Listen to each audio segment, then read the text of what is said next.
This is Geek News Central. My name is Todd Cochran, and the stories that lead today's show are as follows. Apple rumors on Siri, the Hyundai electric bus, the YouTube ad hammer, social media vetting, and get 180 days in the slammer just by not unlocking your cell phone. Plus, all the news of the day. I want to welcome you to episode 1203 of the Geek News Central podcast for Monday, June 1st. This show is sponsored in part by GoDaddy.com and listeners just like you. Great deals from GoDaddy can be found at geeknewscentral.com/GoDaddy. Support this shit today at geeknewscentral.com/insider or paypal.me/geeknews. Pick up Ohana gear at cafepress.com/Ohana store. I think I screwed that up, didn't I? Everyone, welcome to the show, and I want to welcome all the new listeners to the podcast. Thanks for being here. Got a great show lined up for you today. It's great to be back in the studio. I got a lot to share about the trip to Tokyo, so we'll do that here in just a very short few minutes. But if you're brand new to the show, it's really important that you basically get over to geeknewscentral.com, and when you're over on the website, get subscribed to the show. It's really easy to do so via the right-hand column of the website, on Antunes, Android, via email, Google Play, Stitcher, TuneIn, or via an RSS feed. If you have no idea what I'm talking about, just click the more subscribe options.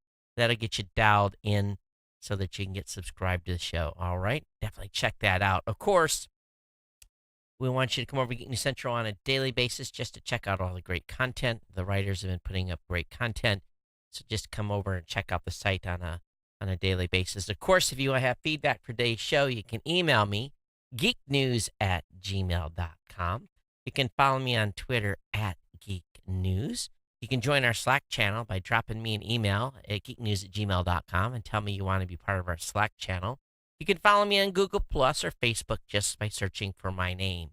You can watch the show on the Roku, on the Apple TV. You can listen on the Amazon Echo by telling Alexa to play the latest edition of this show's name. Of course, you can listen on Stitcher, watch or view on Blueberry.com, or tell your Google Home device using the command OK, play the podcast Geek News Central. Partner shows include No Better Than Average with Jacob and Jeff, the Gadget Professor, Mr. Don Bain, the Pro Gear site by my GNC team, of course, the Podcast Legends Show, and the New Media Show hosted with my co-host, Mr. Rob Greenlee. Of course, this show is supported tonight and every night thus far by our good friends at GoDaddy.com. And we want you to take advantage of the offers by GoDaddy. We're in a new month, so we'll know how we did in May in a few short weeks. But definitely check out all my promo codes at geeknewscentral.com/GoDaddy. There's a deal there for everyone. Save 30% on new product purchases. You can get a .com for 99 cents. Of course, you can get a $1 a month economy hosting with a free domain for the first 12 months, or a $1 a month managed WordPress hosting for the first year, again with a free domain. All those offers are available again at geeknewscentral.com/GoDaddy. Take advantage of them. Go over to the website, check it out, and get hooked up and use my codes. A little bit of a confession here tonight, and I don't know how it's going to work out. I started the show with I think we got to the airport mid-afternoon. My wife, my daughter, my son, we were all there, and turns out that the flight to Narita that we were signed up to be on was pretty full. End up that there was only 2 seats available. So my wife said, basically, you and Anna, my daughter and I, go ahead and get on the airplane and go. And then there was a flight leaving 30 minutes later that was going to Haneda, and she says, we'll go down and jump on that one. Well, turns out they did not get on the flight at all. So, this is weird. My headphone's not even working. Why is that? Well, I guess I'm not going to have audio tonight on the show for feedback. That's crazy. What's going on? Huh. Okay, well, it wasn't meant to be to begin with. Very, very odd. I'm really confused. Okay, well, there was a cat that was messing around, I'm looking at the audio levels. Everything looks good, so we're making it out okay. So we'll just go without that. But anyway, they did not get out. We did. So we got into Narita. We uh, what did we end up doing? If I remember correctly. Oh, um, I was scheduled to get a bus. So we had went to the place where you get a Wi-Fi or MiFi device, and I was in the process of renting that when Anna's boyfriend showed up at the airport to pick us up, and I didn't know he was coming. So he was able to take us to the hotel, which was pretty cool. But my 7-day rental for the MiFi, just as a little bit of a give you guys a cost idea, was 5,050 yen, which is about $50 for 7 days. And we had 4 people on that thing almost continuously just hammering it. And it did perfectly good. I didn't get throttled. I know we used a lot of bandwidth because I was pushing videos up and so forth. But anyway, Anna's boyfriend took us to the Hilton Tokyo. I'm going to destroy this. Odaba Hotel. And the hotel's nice, no complaints there, but it was a very weird room layout. We had booked 4 people to be in the room, and there was 3 twin beds, and they were like scrunched together. There wasn't an inch between them, so it was just like one continuous bed with a with a seam, and it was just odd. And it's because Tokyo hotel rooms are not that big, but this room was actually one of the bigger hotel rooms I've been in Japan. I've stayed in business hotels where they're just tiny. You go in, you have a single bed and maybe a small desk and a bathroom, and that's about the size of it. Very very small. But hotel was decent, and her and I didn't last too long. I think we had dinner at a local mall that was real close to the hotel. And then we got up pretty early. Well, we woke up early. It was the weirdest thing. Um, I woke up at like 4 in the morning, and it was daylight out. I didn't pull the curtains, but that's what actually woke me up. Was we were getting, and I was like, why is it daylight at like 4:15 in the morning? And I'm still a little bit weirded out. I don't remember in years past having been in Tokyo or in Japan this time of year and having it get daylight so early. It was just odd. But anyway, we were both up. Now the hotel really uh pretty early. We ate breakfast 6:37, got out of the hotel, and we got on the train to go to Akihabara. But Akihabara is where all the electronics are, vending games, kind of a lot of crazy stuff. And we got there way too early. Stuff there doesn't open to 10. We kind of assumed it was 9. So we kind of had to wander around for like an hour and a half to wait for things to open, but let us explore a little bit. But it's changed tremendously from so many years ago. I mean, it's completely different. It's really not the place anymore to go and get pre-release stuff. There was stuff you could just find in Akihabara before that you could find nowhere else, and that was not the case on this trip. So anyway, long story short here, spent a couple hours in Akihabara, then got on the train station, went to Ginza. There was a place in Ginza. Anna used to work at a ramen place here in Hawaii and Waikiki that the brother of that owner has a ramen place in Ginza. So we went to Ginza, went to his place to eat lunch, and then kind of wandered around. It was weird. That was the day, if you saw on my Facebook page, where they had shut down a street, one of the main thoroughfares in Ginza, and just closed it. And it was crazy. People were walking on the street, but I still don't fully know why that was shut down or anything. But the same time, we went to the palace, and when you go to the palace in Japan, it really we were kind of underwhelmed. Anna was just looking at the map. She says, "Oh, the palace is close." Well, that's cool. Let's walk over there. And you see moats, rock walls, and trees. You really don't see in the palace. And then there's this big, two guards, standing guards, ceremonial guards, and then the entrance into the palace. And that's all you really see. But lots of tourists coming and taking pictures of a wall. And a big garden, a huge garden. It was really kind of like, okay. So anyway, and it was hot, really, really hot. But one thing that I noticed, and I had some observations, I hadn't been in Tokyo since the 80s. It's been a long, long time. And before, when I was in the Navy and I was stationed in Guam, and we'd fly to actually, yeah, stationed in Guam, flew to Atsugi because that's where we'd fly out of a lot, and NAF Atsugi.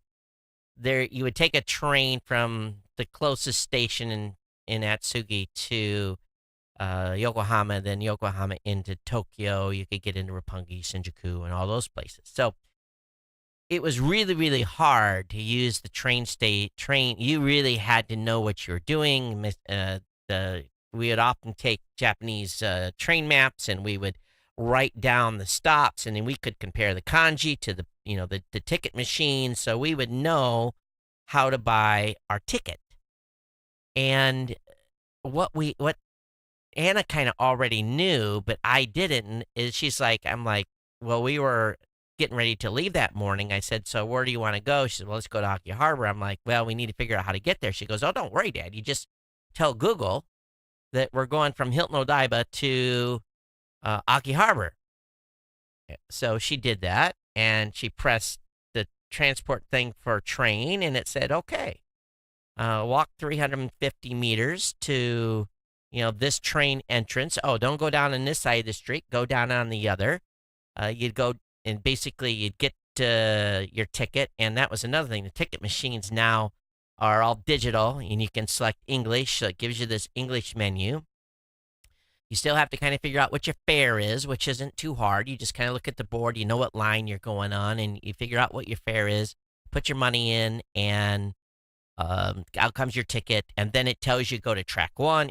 On the phone, it's telling you go to track 1, track 2, track 4, whatever it is. You get on that track, get on that train. You got 5 stops. You get off the stop, and it basically guides you the whole way.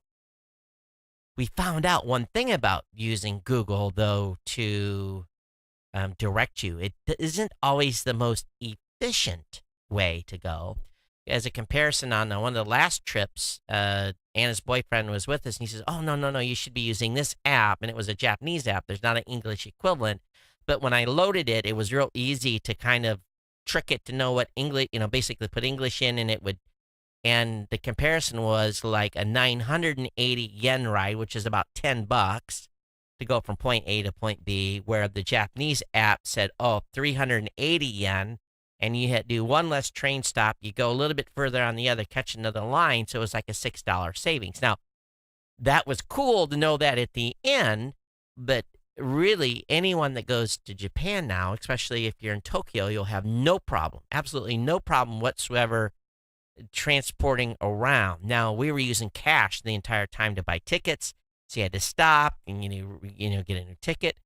But they have this thing out there called a Sika card, and basically you can get it at not all train stations, but most. It's a black vending machine, and it's got the Sika card imprint on it. And you go there and you put in at least 1,000 yen, 500 yen for the card. Type your name in English. Kicks your card out, and you got 500 yen credit. So I would basically charge mine up to 2,000, and then no more having to go to the ticket machine. You just basically, we'd follow the app, go to the train station, you'd put the Sika card on the train entrance, boom, you're in, get off the train, boom, you hit it again, and it basically tells you how much your ride costs, how much credit you have left on your card. So that was incredible for the train system, and very easy to navigate now. But one thing I'll have to say, and I'm taking a lot of time on this, but I wanted to kind of give you guys some insight, and I kind of made a comment on it in my Facebook page. many of you probably don't know what manga is, but manga is basically Japanese cartoon books, and they or anime books. I shouldn't even say I call them cartoon books, anime books, and they're usually thick. They're usually 400-500 pages. And there's ones for kids, and there's one for adults, and then there's ones that are adult type of manga. And we walked into a place that was sold manga and a bunch of other stuff, and I told Anna we just got to go in here and look. And most of the stuff is cellophane wrappered, so that you really can't leaf through because Japanese will just stand there and read them in the store. But you can tell by the cover, there's something about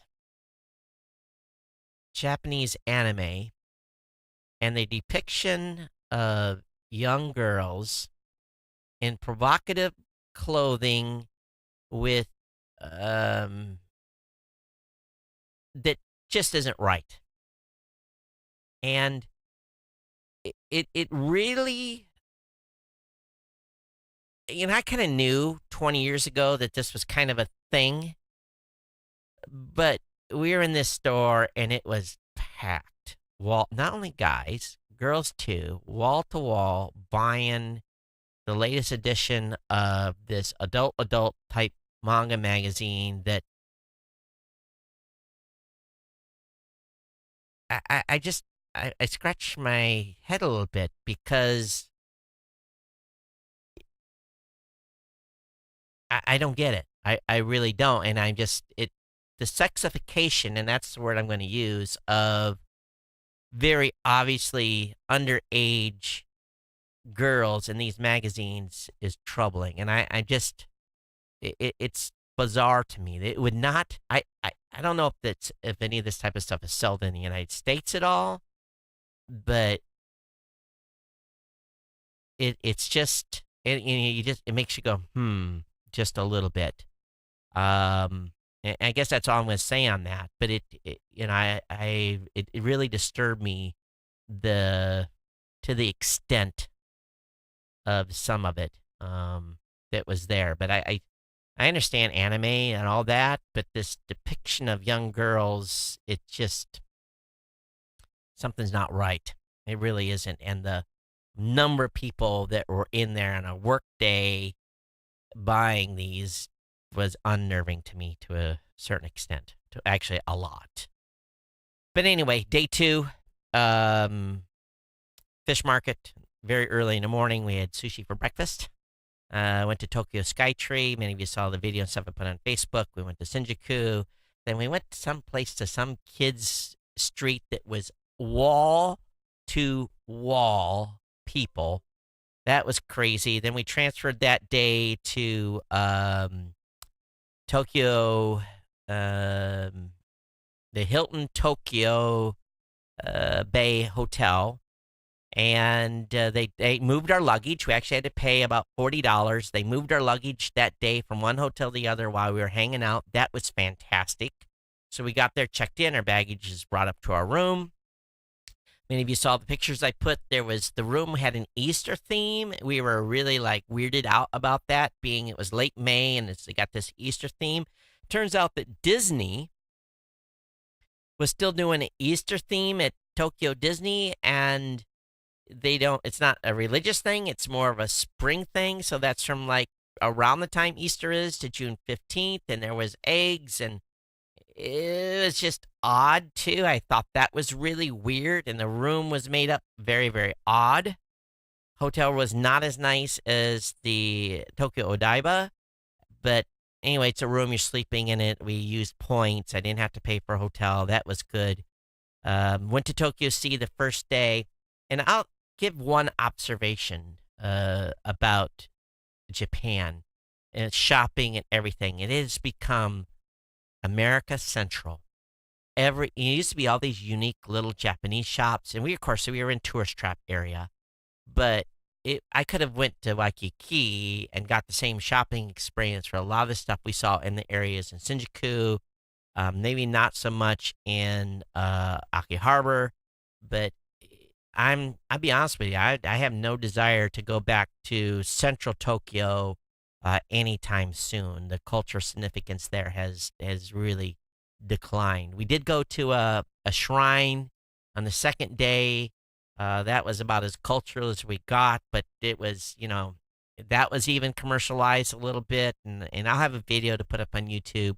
I put some of it up already, but overall, I was not impressed with Tokyo Sea or Tokyo Disneyland. A lot of rides were closed, and again, I don't know, maybe I'm Disneyed out.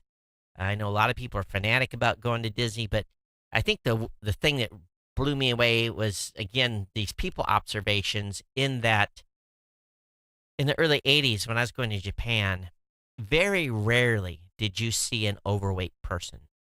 Japanese have been typically very thin, but it must be the American influence and all the food. I saw a lot of fat people in Tokyo. Their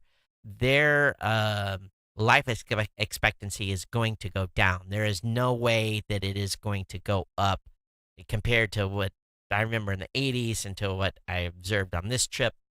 At Disneyland, of course, there was girls that were dressed up and guys dressed up in Disney character outfits. Grown women my age dressed in some really weird outfits that we all kind of did like. And I too nervous to really take a picture because it would be a little bit too rude. But it was to me as like, and it's going back to some of that Japanese unique stuff. But anyway, interesting. So again, Tokyo Sea Day 3, Tokyo 4, Day 4, Tokyo Disney. We had to wrap up and be back really to get to the hotel. We had checked out, but they let us use the spa. Japanese spa or health fitness center is fantastic. Swimming pool, hot sauna, steam sauna, hot tubs, cool tubs, the whole 9 yards, showers. Any of you been to a Japanese onsen? You'll know how fantastic that could be. This is kind of like a mini one of those. Anyway, got cleaned up. Got have to get all the grime and dirt off from being walking around Disney all day. Then we went to Haneda to check in. And one thing we're finding out about flying standby in international is you don't go to the gate until they know if you have a seat. So an hour and 10 minutes before the airplane departs, they call us up, and they've got 2 seats. We kind of knew there was only going to be 2 seats. And basically Shiko says, okay, you and Chris go home. I will see if I can get on the later flight. 2 hours later, another flight that was going to Kona. She did get on that later flight, but we all made it back here yesterday. But hour and 10 minutes, and I have to go through security. I have to go to immigration, and the airplane starts boarding like 10 minutes after I get the ticket in my hand, right? You don't jump the line. You stand in line, and you're nervous, and they're being very slow. They're going through the immigration system.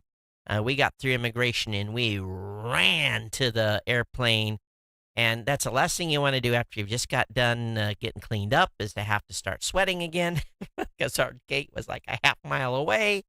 But if we didn't run, we weren't going to make it. And we got there, and the boarding time, which was supposed to start in 25 minutes earlier, had not even started. So we ran for nothing. And but if we'd have walked, they'd all been boarded and they'd closed the door. But we got on the airplane, got home. And the only thing I will have to admit I kind of got tired of, and this is just sometimes they can be too nice. Always, yes, sir. Thank you. And it's nice overload. And I know it's their nature, but a nice overload. And I'll leave it at that. So anyway, that was the trip. And thank you for letting me indulge. But it was nice. Nice, quick 4-day, 5-night trip. And back at the grind here. And and Anna's still in Japan. She's coming back on Sunday.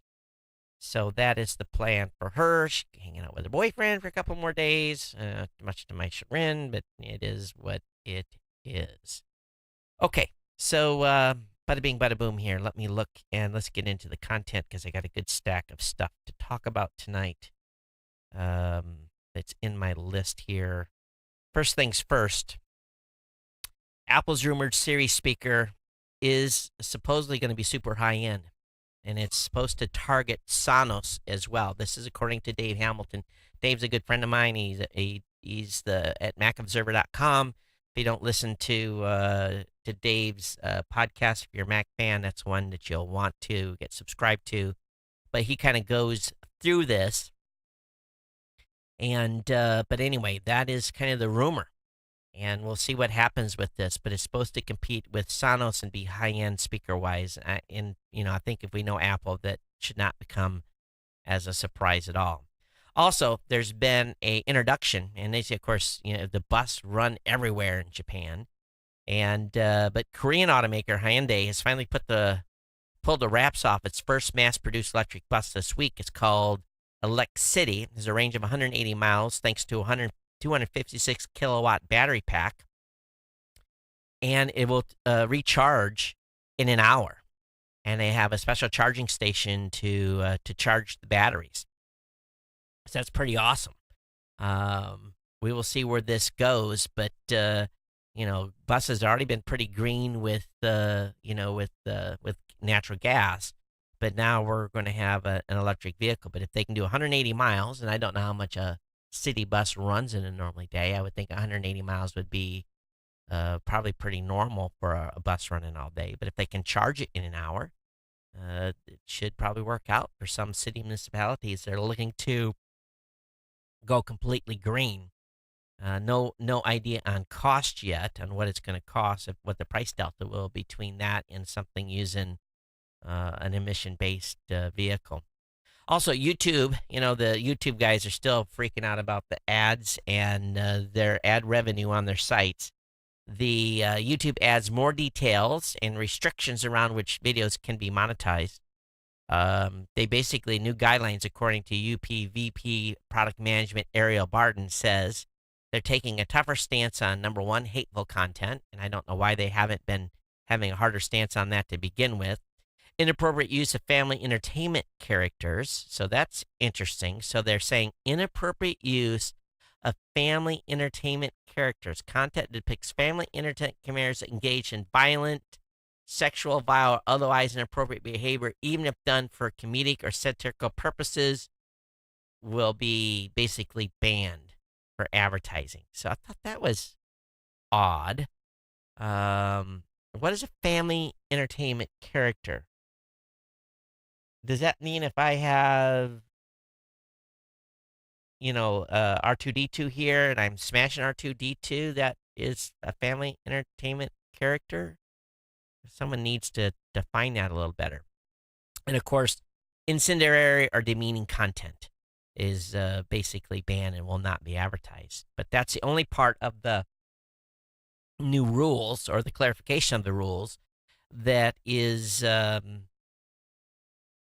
questionable on where that line is drawn. But the YouTubers will have to figure this out as they go. So social media vetting, or social media examination, as I'm liking to call it, for U.S. visas go live. So this is now active. Selected travelers now will have to provide usernames, detailed travel histories, and more through the end of November. Individuals seeking a visa to travel to the United States may be asked to provide usernames for social media accounts going back 5 years, subject to the direction of the consular officials. The Office of Management and Budget approved the questionnaire that was basically put out for 2 weeks for public review, but the expanded review of would-be travel resembles implementation of President Trump's March 6 directive calling for more rigorous evaluation of those seeking entry into the United States. So we'll see where this goes. DD 5535 is a form that people applying for a visa already have to fill out. It basically, you already have to tell me travel history during the past 15 years, addresses for the past 15 years, employment history during the past 15 years, all passport numbers and countries of issuance held by the applicant, name and dates of birth of all siblings, name and dates of birth of all children, names and dates of birth for all current and former spouses or civil or domestic partners, social media platforms and identifiers, also known as handles, using in the past 5 years, phone numbers and email addresses used during the past 5 years. So it must be they're going to dig in and see if all that matches. So here's the question. Let's say you have a Facebook account and you live overseas and you need a visa to come to the United States, and you have said a couple of negative things about the country, and you know that you're getting ready to apply for a visa.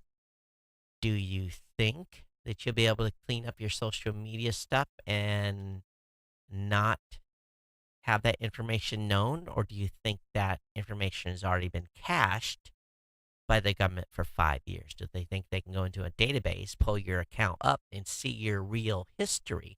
My expectation would be is that that is probably the case. They probably have their own type of go back machine, and they'll be able to go back and look at your social media stuff, even if you have cleaned it up. So some people probably will end up getting disqualified for travel to the United States based on some of their history. Now, apparently this new form will expire November 30th. So it's only a 6-month run on this initially. So we'll see where this goes. But if you live overseas and you have to get a visa to the United States, some of you will be asked to give up your information. All right. A man has gotten 180 days in jail for not handing over his iPhone PIN. U.S. courts are still torn on how to handle defendants who refuse to give up passcodes for encrypting smartphones. Judging by 2 recent court case reports in the Miami Herald, in one, a child abuse defendant, Christopher Wheeler, got 6 months in jail for failing to provide a correct code despite pleas to the judge he couldn't remember it. In a different court, a judge let off Wesley Victor, accused of extortion, even though he also claimed to have forgotten his iPhone code. The main difference in the cases is that 10 months had passed after Victor's initial arrest, and as his lawyer argued, many people, including myself, can't remember password from a year ago. Well, come on now. How many of us change our phone passwords very often? So we'll see where this goes. But again, you have your fingerprint. They can put your fingerprint on your phone. They can force that. If you have a PIN, they can't force you to divulge your PIN. But they're not saying that they're not going to put you in jail, which is but that's, again, I thought we've had some court rulings on self-incrimination. I thought there was standing already or case law, but apparently not. So we'll see if those lawyers go back and try to use that case law to appeal these, basically contempt of court charges where they put these folks in jail for 6 months. Qualcomm has something new called Quick Charge 4 Plus, and it's a fast charging spec for smartphones. Now, there's only a couple of phones out that have this, but you're going to want to look for it on Android phones that you may buy. Quick Charge 4 Plus is a successor to Quick Charge 4. It basically allows you to charge up to 30% faster, and the way they've done that is they do like dual head charging, different banks of batteries at the same time, and they measure the temperature of the case and of the battery to make sure they don't overheat, and adjust the actual amount of amperage being applied to the batteries to keep the heat down, but at the same time allowing stuff to charge faster. So very, very cool. I don't know if it will take a higher amperage or not. That isn't indicated, but keep an eye out for Quick Charge 4 Plus, part of a Qualcomm chipset. For $100 a year, you can pay for a widget to screen your social media accounts for embarrassing posts that could damage your chances of getting a job or going to college. Well, speaking of damaging Twitter posts, mine really wasn't damaging, but William Shatner had a request from a podcaster to do an interview, and Shatner's reply on Twitter was, I don't do podcasts. So me being a little bit of a smart aleck said, well, something to the effect of, Shatner, you're shitting on podcasting, and I'm not going to do Shatner. And he replies at aw, and then immediately blocked me. But I screen captured his response. So I have officially gotten blocked by the famous William Shatner on Twitter. And boy, the Star Trek fans came out, and there was 4 or 5 of them that replied to me, bashing me. It was kind of entertaining. I was just trying to be a little bit comical, but he didn't see it that way. So anyway, it's hard to express emotion on Twitter, but yes, I've been officially blocked by James T. Kirk, aka, or actually William Shatner, aka James T. Kirk. On a more seriously note, to kill net neutrality, the FCC says broadband isn't telecommunications. Well, just a couple of years ago, in February 2015, the FCC leadership under Chairman Tom Wheeler classified broadband as telecommunications. So now they have to make the argument in order to kill net neutrality. So we'll see what happens here. But we're playing a little ping pong, and it's all about Title II. So we'll keep an eye on this. But the FCC is going to have to come up with a good cover story on why they say that broadband isn't telecommunications. Lego has a new programmable robotic kit, and it's on pre-order. And it's called Lego Boost, a simple programmable robotic kit. It is available for $159. Includes 2 motors, a color, and distance sensors and the parts needed to build a Lego cat, robot, guitar, vehicle, or imitation 3D printer, which is kind of smart by the folks. So let me kind of show you this kit. Let me get this loaded here. And let me bring this up on the screen. So this is, I guess if you want to see what it looks like, this is kind of the dealio here. And again, available for $159 with the sensors that I indicated. So, if you got a kid that's got some talent and wants to play around with some of these apps, these educational programming apps, this is really kind of the way to get someone started and see if they have an interest. Moving on to a different topic, Uber posted a $708 million loss, and its finance lead has left. Wow, $708 million loss in its recent, quarter, not year, quarter. Wow. Said its first quarter loss was narrower than the $991 million loss it posted in the previous quarter. It had revenues of $3.4 billion, up 18% from the final 3 months of last year. How? Why? I don't get it. Well, maybe I do. Maybe people aren't using Uber as much with all their fiascos going on. $708 million loss is simply incredible. On the BBC, it's being reported that U.S. military data was found on an unprotected Amazon S3 bucket by an individual that was just looking around at different buckets. He was trying to, kind of exploring, and a security firm found this and find all kinds of good stuff. The files contain passwords for U.S. government systems and the security credentials of a senior engineer to defense contractor Booz Allen Hamilton. If you remember, Booz Allen was the company that Snowden worked for before he, as a contractor, before he basically became a traitor. So it's interesting development here. Didn't know that. That's interesting that they were storing stuff on Amazon S3 or as a government contract system. I don't know if any of that's interesting, if that's even allowed. I guess companies can do what they want, but probably not a good idea to have an unsecured S3 bucket for sure. Also, best software for malware removal and protection by Extreme Tech has me suspicious, this particular article. And I'll link it up in the show notes. But I look through this, I'm thinking, okay, who have we got here? We got McAfee Antivirus Plus. We have WebRoot Secure Anywhere Antivirus. We have Bitdefender Antivirus Plus. We have Norton Antivirus Basic and Kaspersky Antivirus and Trend Micro Antivirus Plus Security. But nowhere in here do we talk about anything about Malwarebytes. I'm suspicious of this particular article. I don't know if it's pay to play, but these are not the only one in here that I would probably consider personally would be maybe Bitdefender Antivirus Plus. Information on that I know is pretty good. I use Norton Antivirus already on my computer, but I don't rely on it to be a malware detection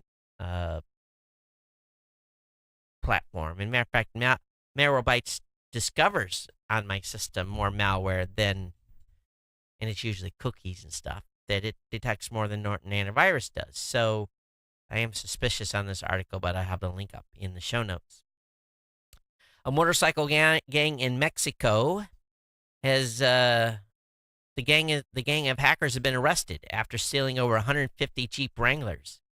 And these folks had the blueprint on how to make Jeep Wrangler keys and knew how to bypass the security identifier that was in the key fob. They were able basically to steal almost any Jeep Wrangler within 2 minutes. Basically, they had someone on the street that basically went out and obtained the vehicle VIN number from the dashboard or on the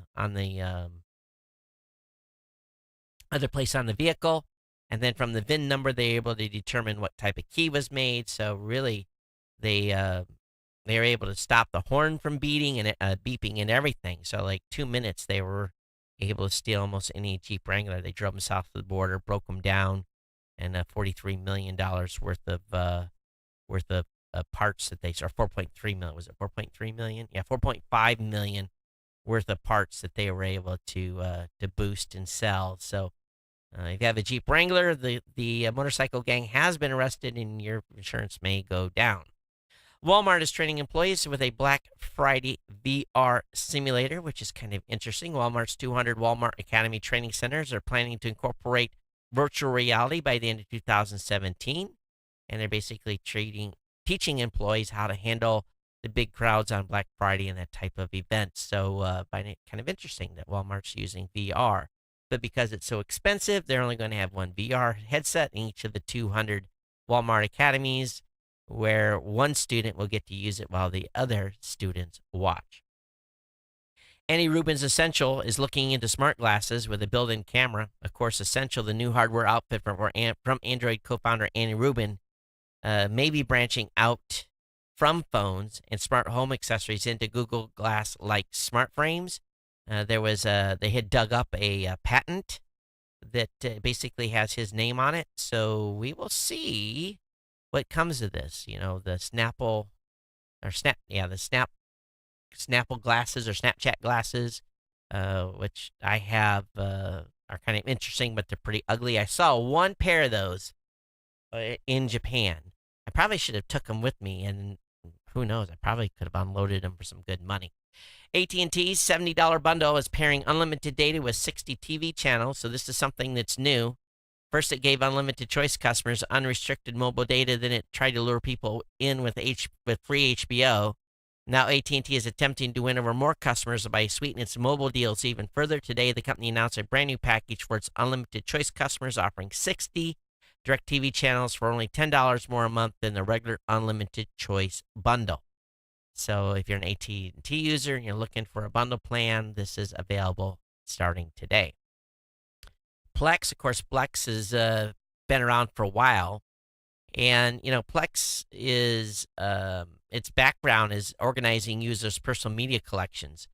They're basically now allowing folks to basically connect an antenna to their devices so that you can get over-the-air broadcasts from ABC, NBC, CBS, Fox, PBS, CW, Univision, etc. So the Flex station, or the HT Home Run box, will now be able to watch regular TV programming over the air. So a little more flexibility out of your Plex box. All right. Microsoft co-founder shows off the world's largest airplane. We know Paul Allen's been investing money, and Paul Allen may not be as popular as Bill Gates, but he's still a co-founder of Microsoft and has a huge pile of cash. He's a Silicon Valley billionaire, and he has some outrageous projects. And they today launched called the Strato. What is it? What is this new one called? It's called the Strato Launch Aircraft. Now, I'm going to show you guys a picture. Those of you that are watching the live stream, I'm going to show you a picture of this thing. And Jack, if you're listening, I'm going to be honest. This aircraft scares the living hell out of me. I love aviation. Don't get me wrong. I'm a big aviation nut. But when I saw this thing, and let me see if I can blow it up a little bit here. It's got six 747 engines on it, 3 on each side. And I saw this, and all I can say is I know they've made airplanes like this before, but how do you keep the stresses down from this thing snapping in half? I would hope that they have ejection seats in this thing, but it takes a full 12,000 feet of runway to take off. It'll carry, it's got this huge, what did they say? Let me look at the specs. The lift capacity on this thing is insane. It can carry 250,000 pounds of fuel. And again, it needs 12,000 feet of runway. And these rockets will be carrying small satellites that weigh up to 1,000 pounds into orbit. So it just amazes to me that they needed this big of an aircraft to carry 1,000-pound. They should have just bought a 747, modified it, and hung something off the wing. It would have been cheaper, I would think, and still be able to get to 35,000 feet. 1,000 pounds is not that much. Well, maybe the rocket satellites, the small satellites weigh up to 1,000 pounds. So I guess whatever it's carrying will be definitely heavier because you need the rocket and the fuel and everything to get there. So this thing, just when I see this, I say to myself, no, I don't want to fly on this. I really, it makes me nervous just looking at it. And, I know what's inside wing roots. And if any of you actually saw the how fuel is put in wings and the nacelles and how how it works to support wings, this has got to have some sort of reinforcement spar. I don't know how you keep this thing from not like ripping in half. And it's massive. It's absolutely massive. But anyway, I have the link in the show notes. Those of you that are watching, just tell me, please. Would you guys go flying in this? Jack, how about you? Would you take this thing for a spin? I'll decline. If I have an ejection seat, I'm good. I'll go. No ejection seat, no fly. No thank you. This thing may be stable, but I see it, and it just makes me cringe. It really does. According to the European Union, social networks are getting better at reviewing hate speech. Call for Facebook, Twitter, and YouTube and Microsoft to get better at removing hate speech on their networks have been partly acted upon, the European Commission confirmed today.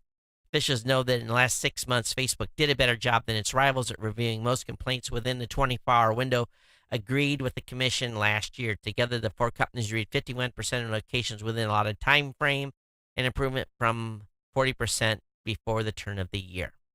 So Facebook was the best at about 58%. So anyway, that's what's going on in the EU and hate speech. Apple users have spent over $100 billion in the App Store. That's simply insane. Apple announced today that app developers have earned $70 billion through the App Store. Of course, that's in the 30%, $30 billion to Apple as part of their 30% cut. So downloads increased over 70% in just the past year. That's a lot of money. Congratulations to the app money recipients. Motorola's announced the Z2 Play and a bunch of new Moto mods. I'll have that link up in the show notes if you're interested in some Motorola phones. Samsung is introducing what's called a mesh. Basically, Samsung's mesh Wi-Fi system connects your smart home this July. And they're trying to connect their home smart Wi-Fi system with all their tools and stuff. The system will be available on pre-order on June 4th, exclusively through Best Buy. You'll be able to buy one Samsung Connect Home for $170 or a pack of 3 for $380. One unit covers up to 1,500 square feet of your house, while 3 will triple your coverage. And for those with high bandwidth needs, a Pro version with 1,500 square foot range will be sold for what? Okay, they've got a Pro version covers the same area for $250 and up to 5 devices, giving you maximum coverage of 7,500 square feet. So the router supports mesh networking, allowing you to get your Wi-Fi signal into every nook and cranny of your home. A lot of these are available at other vendors as well. Link will be in the show notes to them that are included in the article. SpaceX today tried to relaunch a used Dragon capsule for the first time. They had to cancel a launch because of lightning. They will try to relaunch Dragon with the reused Dragon capsule this coming Saturday at 5:07 p.m. Eastern for those of you that are interested to watch the launch on SpaceX.com. Elon Musk today said he's going to leave the president's council after the U.S. exited from the Paris Climate Pact. I'm not even going to talk about that today because people are just being insane all over the internet and don't want to add to any hysteria. But today he obviously announced that he's withdrawing from that, and Elon Musk says he's departing the president's council. So that is that. Google Chrome will automatically block annoying ads starting in 2018. So that's interesting. It'll come with pre-installed technology that will block the most annoying ads currently marring the web experience. They're working with the IAB to define what isn't an annoying ad. So I'll be curious to see how that works out over time. But it looks to me like there's going to be a dramatic shift here on the web over the next 12 months as people get prepared for this implementation, because Chrome being one of the biggest browsers that is used on the internet today. Also on the VR headset front, there's a lot of work being done to make them smaller, and a company's been working called Copen to make their VR headset about half the size of the Oculus Rift. It's getting some mixed reviews, but this is basically what they're trying to do, is make things smaller and not have to have a 25-pound weight hanging on your head. So this is a little bit smaller field of regard. So it's not getting 100% positive reviews, but for those of you in the VR, I have the link up in the show notes for you to check out. All right, Alexa just got some long-awaited new skills to help you keep track of your life. I'll have that up in the show notes if you're an Alexa fan. So there's some new scripts that you can use with it. Seems like it's every week we're seeing some new announcements from that. Hey, as a reminder, if you got any comments on today's show, you can email me here, geeknews@gmail.com. Don't forget you can follow me on Twitter @geeknews. Xbox Netflix-style game services are now available for everyone. Of course, different article.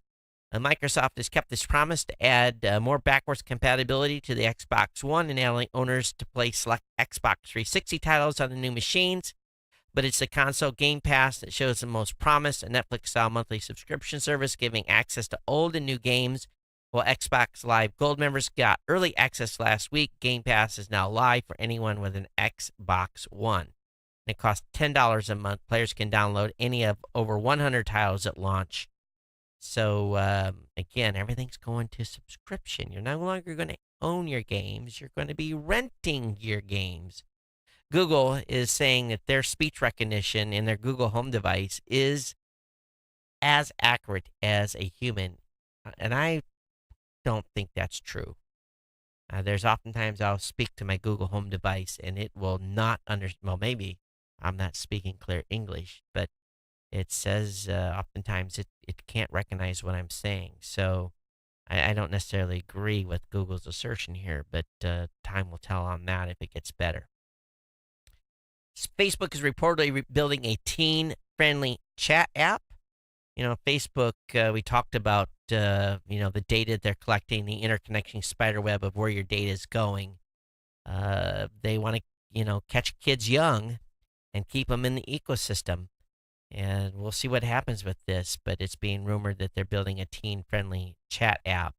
I will probably be a little aggressive and basically telling my son no if that comes out. But that's what the kids like to do now is Snapchat or basically chat. We were using Line to communicate in Japan. You could make a phone call over digital IP, so I could call home. I called home, told my son what time the flight was arriving, so he could be at the airport to pick us up.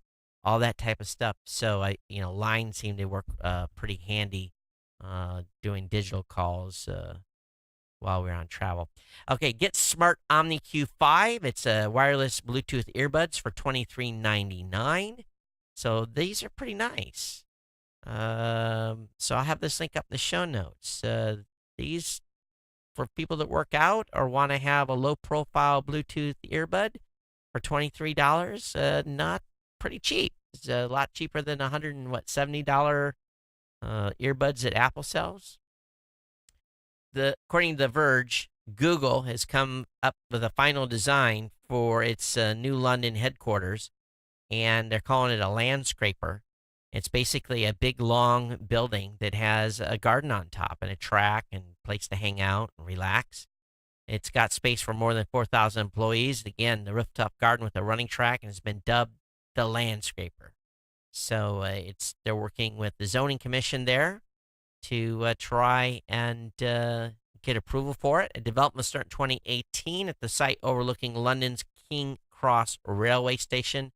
Again, the final design was created by a group that was responsible for the 2012 London Olympic Cauldron and the new look of the London Route Master buses. So they had a pretty highfalutin firm do the design. I'll have the link up in the show notes for you to check that out. All right.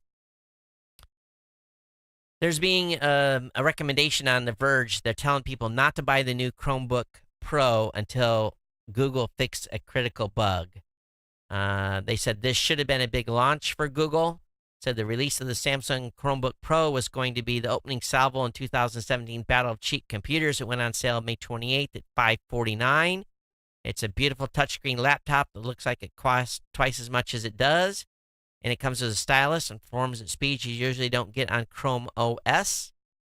But the operative word is should, because after the grand unveiling at CES, reality hit. The hardware wasn't finished in time. The software still isn't finished, even though it's now on sale and shipping to customers.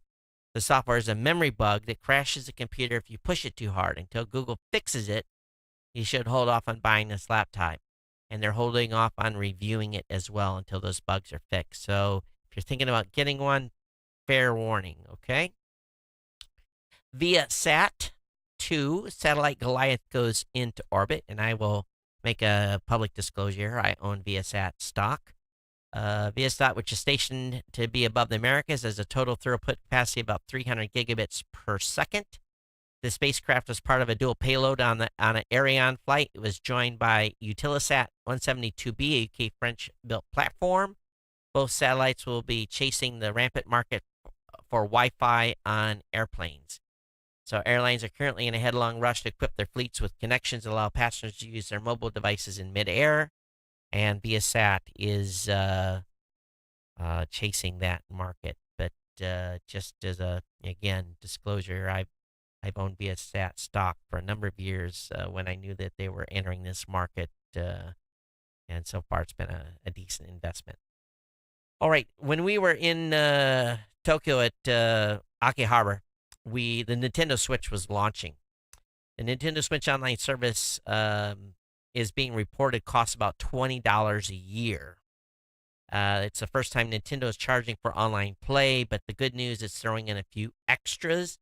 The online Switch service will offer you online cooperative and competitive play, chat lobbies, exclusive deals in the Nintendo eShop, and a free range of classic Nintendo games, including Super Mario Brothers 3. I'm going to show you guys something I bought. Let me see. Let me turn around. I couldn't help myself. For those of you watching, guess what I bought?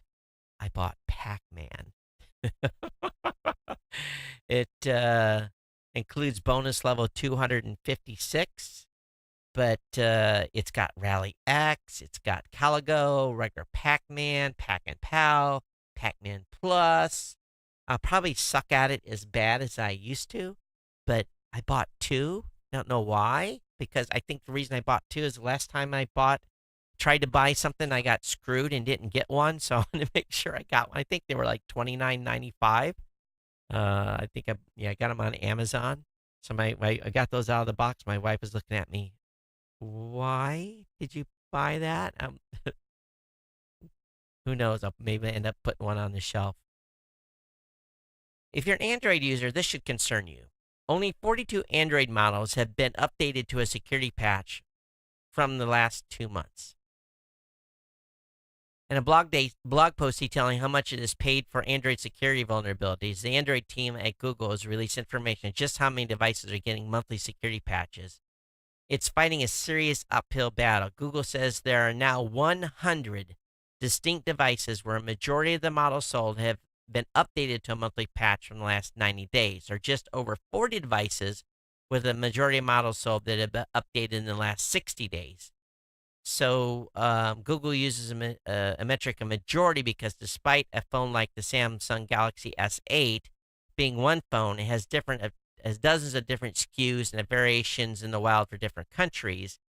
It's worthy of some level of praise for Samsung to get the security patch out to most models, even if it hasn't kept up on all models. So there's a list of phones that are up to date within 60 days. And the list is pretty short.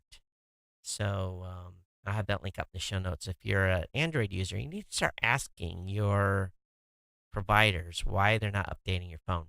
All right. One thing that Kirk is doing, our executive producer here on the show, is he's starting to find a lot of deals. And I'm going to include those deals in the podcast, but I'll be basically pushing them to the end. So if you guys want to look at these deals, the links will be the last ones in the podcast show notes. So just some deals that are going on right now. There's a 14-inch dual-core IdeaPad that's on sale, a pretty good price. There's some mini gaming PCs with a Core i7 CPU for $699, with some other stuff on sale as well. There'll be a link in the show notes. There's stuff. It's a very cool thing. Everyone should, if you don't have a first aid kit, there's a $12 one that's available via Kinja Deals. What else is in this stack of stuff?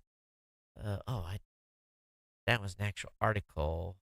There's an article about tweaking Windows colors. I guess I didn't have that as the last article or before these deals. And the last one is Engadget is talking about a variety of wire cutter best deals. Save $40 on Amazon Echo speaker, some mouses, Bluetooth kits for cars, and a variety of things. So all these deals will be at the end of the show. So even though talking about Japan, James, yes, you can submit a deal. Definitely send that via email to geeknews@gmail.com. And Mike, yes, Miss Pac-Man in arcades was even better. I don't know if let me look and see if this actually has Miss Pac-Man or not.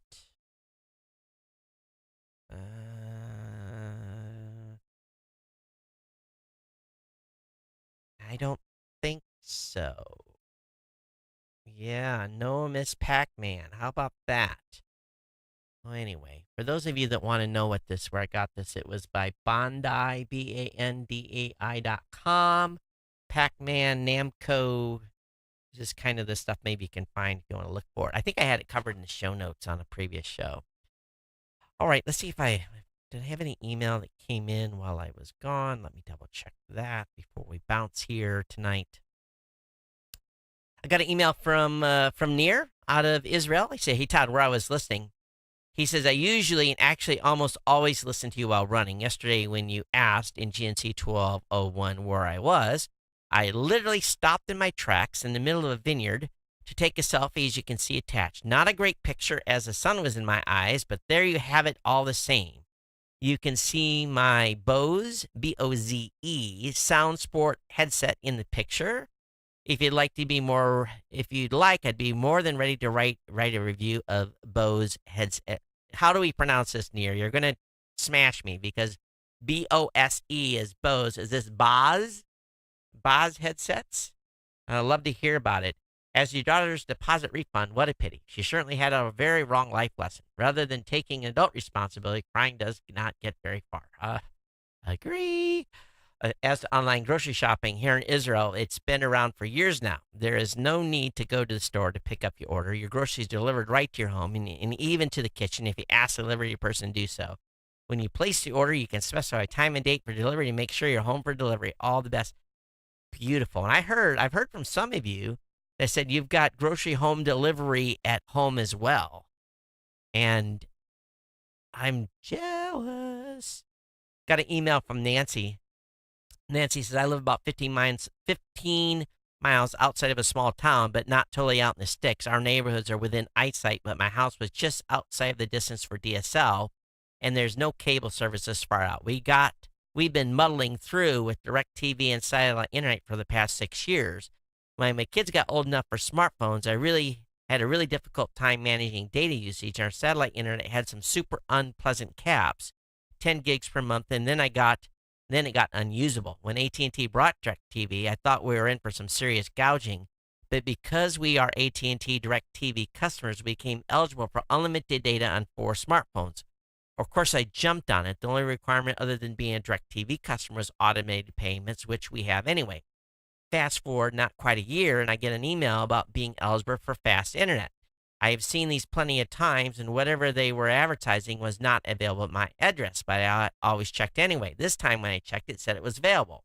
Wow, something more reliable than satellite. So I went online and looked at the details, and it showed a terabyte month at a price I could appreciate, as well as a reduction in the price of my DirecTV package. I got on chat with a rep and confirmed that this was in fact available at my home, and it would be U-verse internet, in spite of the fact that this was locking me into AT&T EcoSphere.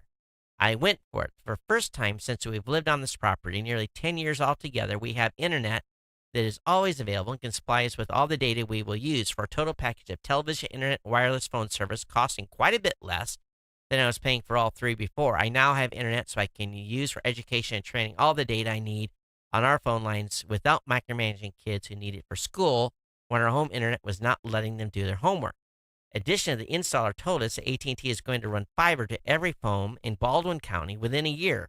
Well, I'll be surprised if that actually happens. Some of the homes in the north part of the county are miles apart. We have a half-mile driveway, and we have copper to the road, but 24 megs. Beautiful. It's so much faster than we had with satellite, and with a terabyte per month, I can't imagine ever busting that cap. You might. The downside is that all the pricing and contingent on our keeping DirecTV, which is fine with us. We had an antenna when we lived up the hill before our house got built, but that wasn't feasible. When we moved down in trees, we enjoy what we have with DirecTV.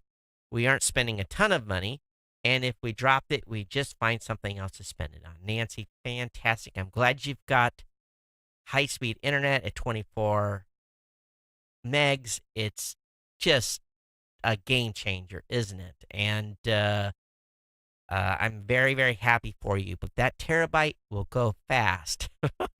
Trust me. So make sure you are looking at it, okay? Got an email from Lawrence. Todd, great show. I'm in the Charlotte, North Carolina metropolitan area. The stores providing this service are Harris. This is about a food delivery. So those of you who live in Charlotte, North Carolina, the stores providing delivery service are Harris Teeter, Publix. Wow, Publix? Lowe's Food. I've heard part of an advertisement for home delivery possible from Whole Foods, but not sure it was them. I can't afford to shop at Whole Foods. Related to this increasing dependence on web-based purchase, if the internet is locked down the way some would like it, What will the retailers do when the eyeballs no longer stay online due to the reduction in entertainment value? They may need to go back to stocking shelves with more goods and offering deals at the brick and mortar venues because folks that get online just to check messages or read news headlines won't always hang around. The resort to purchasing content has been blocked for streaming, thus taking them away from the World Wide Web. Enjoy your day, Larry. Larry, fantastic. Thanks for the email. I definitely appreciate it. Again, where are you listening right now? Take me a selfie like Near did. Near's a long-time listener to the show, been with the podcast for years, and he taught me how to pronounce ways correctly. I was calling it was. It's ways. So that's why I was laughing about the headset. So Boz, I'm assuming Near. or is it I can't, because Bose or BWOS, is it Bo? You're going to help me. I know you will. You're laughing. Yes, you are. And a great picture of the vineyard. You're way out in the boonies, dude. Good run. And I did get a workout out today, for those of you who know. I didn't gain any weight in Japan, not when you're walking 25,000 steps a day. That tends to burn off the calories. So I'm still on track, like about 194 or so. So keep trying to push this down. Now, as you guys remember, next 2 shows, I will be on travel. I will be on the East Coast. So only audio for the next 4 podcasts, okay? Just so you know. And won't be doing live, I don't think, at all. My schedule's going to be weird, and I'll be recording the show at odd times. And that's a good heads up for our executive producer as well. I'll talk to him about that. Anyway, everyone, thanks for being here. geeknews@gmail.com is the email address. Those of you who've been following on the live video stream tonight, thank you very much. Oh, Mike's got this deal. 5-day deals, Video Creators Bundle, 2010, just started today. $2,000 of stuff for just $97. So everyone go to my Facebook page and look at this live stream, facebook.com/Cochrane, COCHRANE. And he's got this deal on. So if you're listening to this show, it's 5 days. It's starting today on June 1st. But anyway, that's it. We'll see you guys next week on the East Coast. It's my real pleasure to bring a show. Glad to be back, and we'll be back for regularly produced podcast for the next 2 weeks. But while I'm on the road, no video. All right, everyone. We'll see you next time. Everyone, take care. Aloha.